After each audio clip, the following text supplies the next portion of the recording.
So I have restarted another print and I immediately turned it down to that 80%, and this one is looking fantastic.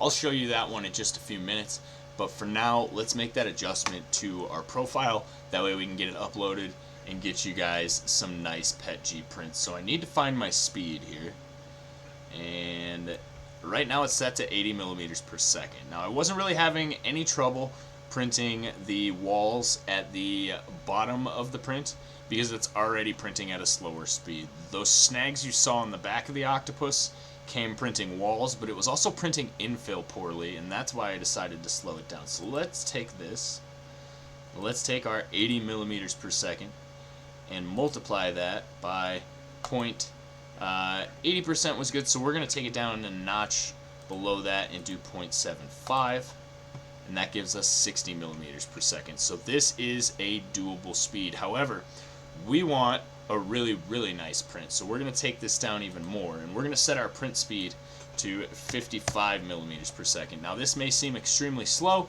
and it is kind of slow for these machines. The Ender 3 is really capable of higher speeds, but you're going to be wanting using a easier to push plastic than PETG.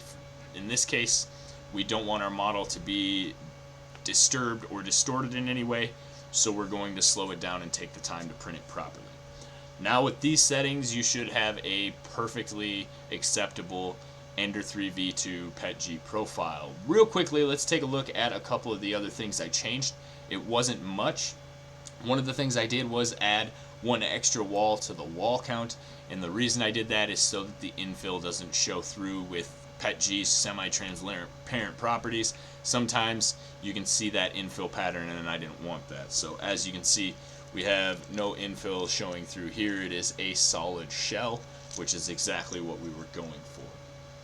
Other than that, I left the infill where it was, didn't change much there. I did change the printing temperature to 240, and I changed the build plate temperature to 70. Now, this is important. Temperature is the most important setting, because without your temperature being raised high enough, your machine will try to push the plastic, and you can end up with some serious problems because it won't melt and you get back pressure and things like that. We don't want that. So make sure that your temperature is properly adjusted. Your spool of the plastic that you're printing should state somewhere on either the spool itself or the box it came in the desired temperature range for you to print that plastic in. If it doesn't, then you probably got some shoddy plastic on the cheap somewhere, which is okay. You're just going to have to ballpark it, which is why I start at 240. Generally, PETG is going to be right in that range. Sometimes you can get away with turning it down to about 230, and sometimes it goes all the way up to 250, 255 to get a good print. So you just need to adjust that up and down, but this is a medium starting point for PETG products. The other really important change that is made between PLA and PETG is the cooling fan. You can see here I have turned it down from 100% to 20%. Now I didn't turn it all the way off. You can absolutely print PETG with your fan off. Now, turning your fan on a little bit will provide a little bit more strength to the part in the finished product because it fuses those layers together a little bit better. But if you turn it up too high, it won't have time to fuse. The plastic will be hard before it makes contact, and you'll have issues of separation, stringing, things like that. So fan speed is really important. You want to make sure that is below 50%.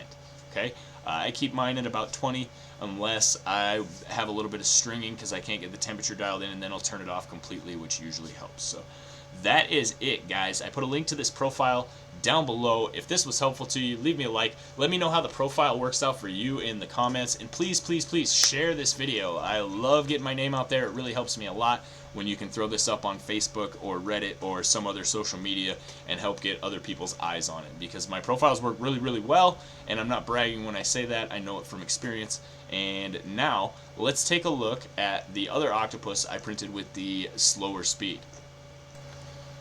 Hey folks, Technivorous here. Today we are looking at my Ender 3 V2 PETG profile. So we're going to quickly go over the changes that I've made to this versus the PLA profile you can download.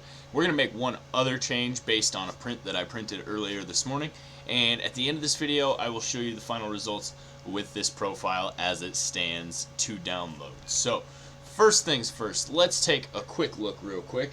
I have a model here I want to show you. Now, keep in mind that my camera is not the best at the moment. I did break my phone, and I have another one coming today or tomorrow.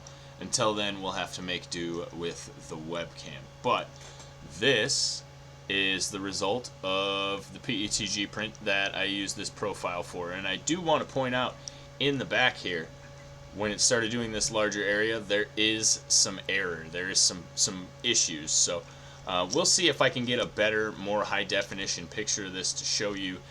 Probably going to end up in the thumbnail, but if at all possible, I'll show you in the back. So other than this little blob right here, this model was going fantastically. Now there's actually a split right here, and you can see the difference. There's a line, and then there's two different models. Now the top part, you can see in the back, came out almost perfectly as well. And what had happened there was I had forgotten to slow it down. Now, all of my settings were correct other than the speed, so I slowed that down using the hardware itself. And what I came up with was 80%. Alright, and here we have our PETG or PETG prints from our profile. The one on the left is our first attempt. This one was going a little fast, as you notice from the back here. So we printed a second one, and this is the profile that we have uploaded for you to download today. And it has come out very, very nice. You can see there's no separation, no warping, no drooping. Everything's pretty much just perfect. So my camera, as I said, is not the greatest. Again, I apologize, but you can see that the bottom where it was connected to the raft obviously needs a little bit of finish work, but other than that, it is ready to roll. So these guys are really, really cool. And as far as PETG goes, I think both of them are really decent prints. Slowing the speed down, you can see, as I mentioned, that line there where the speed slowed down. This one utilized that slow speed through the whole print, and as you can see, it came out quite a bit nicer than the other one. So that's going to be it for this one, guys. I hope this profile is helpful to you. You can find the download link down below, and we will see you in the next one. Stick around, guys. I got another YouTube recommended video for you right here, and if you haven't already, subscribe. Make sure that you smash that like button. We'll see you in the next one. Technivorous out.